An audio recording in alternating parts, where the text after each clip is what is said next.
Chapter 5, Part 5, Justin's point of view. He's the boyfriend of Olivia, big sister. Page 196, 197, 198, 199. The bus stop. Olivia's mom, Augie, Jack, and Daisy come down the stoop just as I'm saying goodbye to Olivia. Slightly awkward since we are in the middle of a nice long kiss. Hey guys, says the mom, pretending not to see anything, but the two boys are giggling. Hi, Mrs. Pullman. Please call me Isabel, Justin, she says again. It's like the third time she's told me this, so I really need to start calling her that. I'm heading home, as if to explain. Or are you heading to the subway, she says, following the dog with a newspaper. Can you walk Jack to the bus stop? No problem. Is that okay with you, Jack? The mom asks him, and he shrugs. Justin, can you stay with him all till the bus comes? Of course. We all say our goodbyes. Olivia winks at me. You don't have to stay with me, says Jack as we're walking up the block. I take the bus by myself all the time. Augie's mom is way too overprotective. He's got a low, gravelly voice, like a little tough guy. He kind of looks like one of those little rascal kids in old black and white movies. Like he should be wearing a newsboy cap and knickers.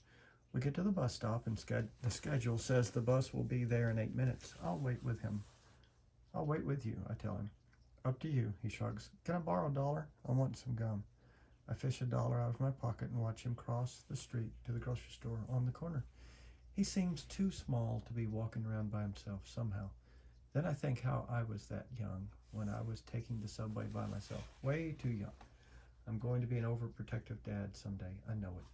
My kids are going to know I care. I'm waiting there a minute or two when I notice 3 kids walking up the block from the other direction. They walk right past the grocery store, but one of them looks inside and nudges the other 2, and they all back up and look inside. I can tell they're up to no good, all elbowing each other, laughing. One of them is Jack's height, but the other 2 look much bigger, more like teens.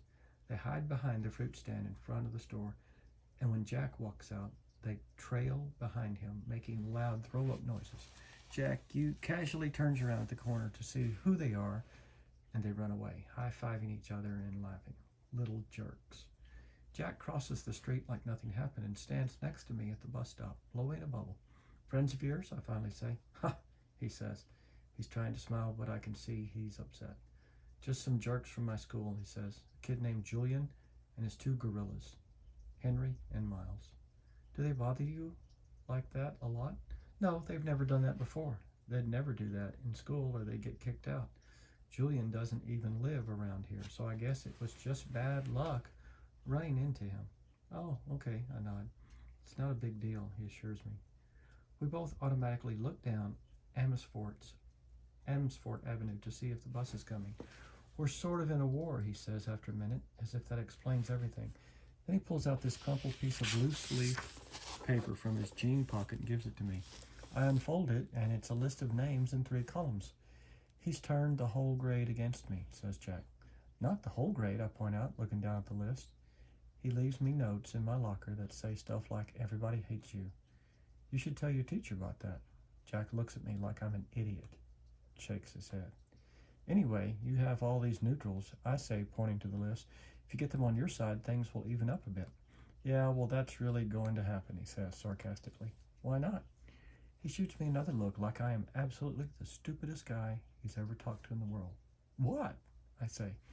He shakes his head like I'm hopeless. Let's just say, he says, I'm friends with someone who isn't exactly the most popular kid in the school. Then it hits me. What he's not coming out and saying, August, this is all about his being friends with August. And he doesn't want to tell me because I'm the sister's boyfriend. Yeah, of course, makes sense. We see the bus coming down Amesfort Avenue. We'll just hang in there, I tell him, handing back the paper. Middle school is about as bad as it gets, and then it gets better. Everything will work out. He shrugs and shoves the list back into his pocket. We wave by when he gets on the bus, and I watch it pull away. When I get to the subway station 2 blocks away, I see the same 3 kids hanging out in front of the bagel place next door. They're still laughing and yucking each other like they're some kind of gangbangers. Little rich boys in expensive skinny jeans, acting tough. Don't know what possesses me, but I take my glasses off.